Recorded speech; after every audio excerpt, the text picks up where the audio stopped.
Labrīt! Šodien ir 26. oktobris, un es paceļu savas rokas un sirdi, pateicība, mīlestība. Viena augstākā autoritāte. Mūsu grupas darbībā ir tikai viena augstākā autoritāte – mīlošais Dievs, kā viņš var atklāties mūsu grupas apziņā. Mūsu vadītāji ir tikai kalpotāji, viņi nevalda. Un uzticēšanās ir mans vadmotīvs. Es uzticos citiem, kas vada. Sadraudzībā vadīt izrādi. Es uzticu augstākajai autoritātei Dievam. Tā tur ir. Dievs, es esmu tavs, lai ar mani notiek tā, kā tu vēlies. Atbrīvo mani no patmīlības valgiem, lai es labāk varētu izpildīt tavu gribu. Lēnām es eju uz to garīgo galaktisko pasauli, garīgo galaktisko. Lēnām ar maziem solīšiem.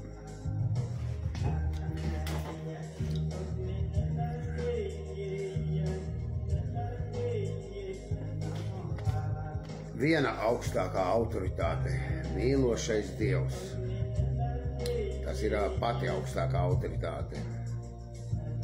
Bet es izlēmu, ka man starp augstāko autoritāti ir vēl viena autoritāte, stiprākais spēks. Tas ir stiprāks spēks par manējo, bet viņu arī vada augstākais spēks, ko es izvēlos saukt par Dievu. Un, protams, kad es netieku klāt pie pašas augstākās autoritātes, bet caur augstāko autoritāti, lūdzot augstāko autoritāti Dievu, lai Dievs palīdz stiprākajam spēkam, un stiprākais spēks palīdz man kā vājākam spēkam. Tā es daru. Gudri. Pašam patīk. Un, protams, kad šajā mirklī man ir vajadzīgs arī stiprāks spēks pa manējo. Augstāks spēks, tas ir pats pa sevi saprotams, tas ir mīlošais Dievs. Bet mans stiprākais spēks mani labi baro, ļauj būt man rotaļīgam.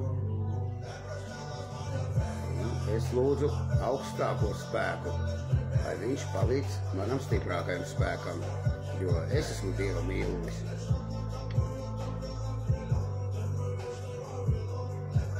Tā ir tā. Bet tādā ziņā es ļoti cenšos to lūgt. Dievs, es esmu tavs. Tā es mēģinu no visas sirds to teikt. Protams, ka man mazs grūzīts ir, jo liekas jau, ka es visu to daru.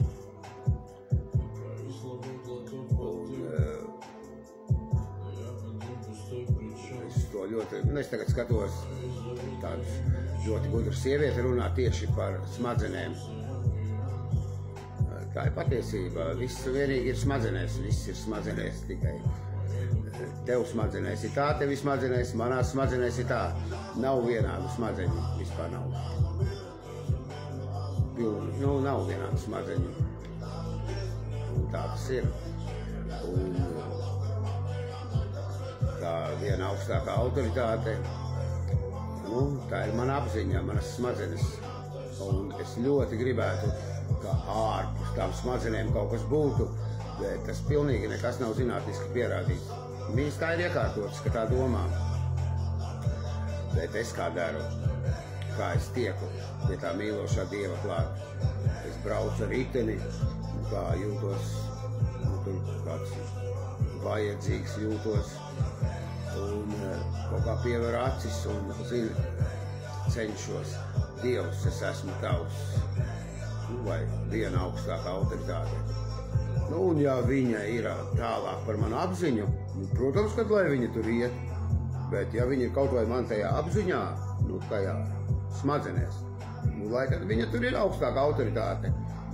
Jo tā es arī runāt, nu arī sadraudzībā runāju, es agrāk tā darīju. Kamēr kāds tur kaut ko runā, centos arī kaut kādu tekstu bīdīt, nu kaut ko tur galvā, ko es varētu pateikt, bet tas pilnīgi nedarbojas. Jo es tagad, ko arī manu cilvēki, viņi tā domā, nu ko tur teiks, gudru kaut ko pateiks, sakaroči tā gudri runāt un aiziet pa tēmiņu, kas ir svarīgākā augstākajai autoritātei. Un es tā daru. Nu, es pierakstu vienā augstākā autoritātē. O, Dievs, es esmu tavs, atļauj man kaut ko pateikt, šoreiz tādu, kas man pašam patiktu un būtu varbūt svarīgs kādiem citiem. Tā daru. Nu, tieši nodarbojos šajā mirklī ar to, ka Dievs, es esmu tavs. Es katru dienu to daru un nu, cenšos, nevar jau tā uzreiz, pēkšņi no agnostiķa par ticīgo kļūt. Cenšos 50 gados. Nu, tas arī ļoti labi ir, ka sadraudzībās ir augstākais spēks, jo apziņa ir augstāka par fizisko spēku. Var kaut ko izgudrot, es kaut ko varu izgudrot, darīšu tā. Nekad smadzenes sevi neapbižos. Nu, apziņa neapbižos sevi. Viņa izdarīs tā, kā viņai vajag, iekritīs tur. Nu, es vēl citos terminus varu jaukt, tur zemapziņa, apziņa, pašapziņa. Es jau vēl jaucu terminus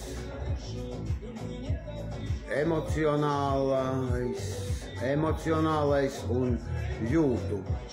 Es mēģinu saprast, ko nozīmē emocionālais un jūtu, jo klausoties cilvēkos, tas ir tāds pats piemērs kā vienu dienu skaidrā un vienu gadu skaidrā.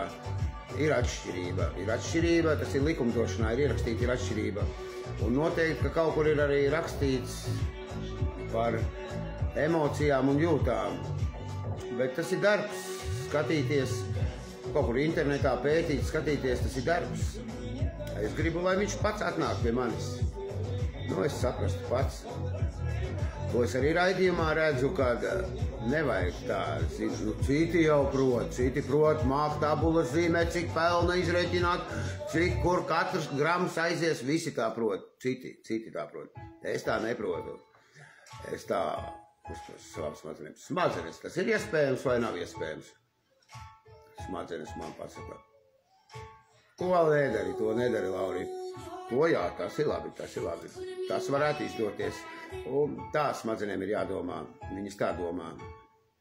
Tā arī atklājas ļoti svarīgi, tādi zinātniski lēmumi.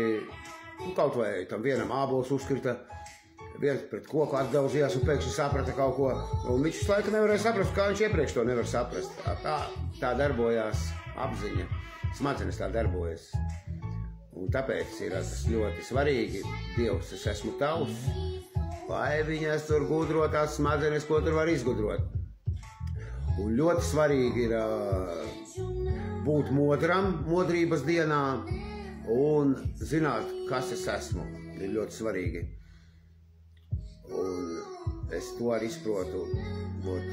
Vakar tā sieviete teica, kad viņa tā steigā. Es par to arī domāju, kā man steigā arī, kā viss labi patīk un sanāk.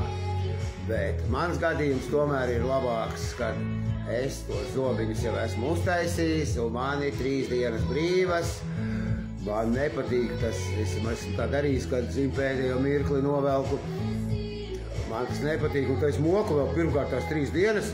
Mans gadījums ir labākais. Izdaru un esmu priecīgs un 3 dienas man ir brīvas.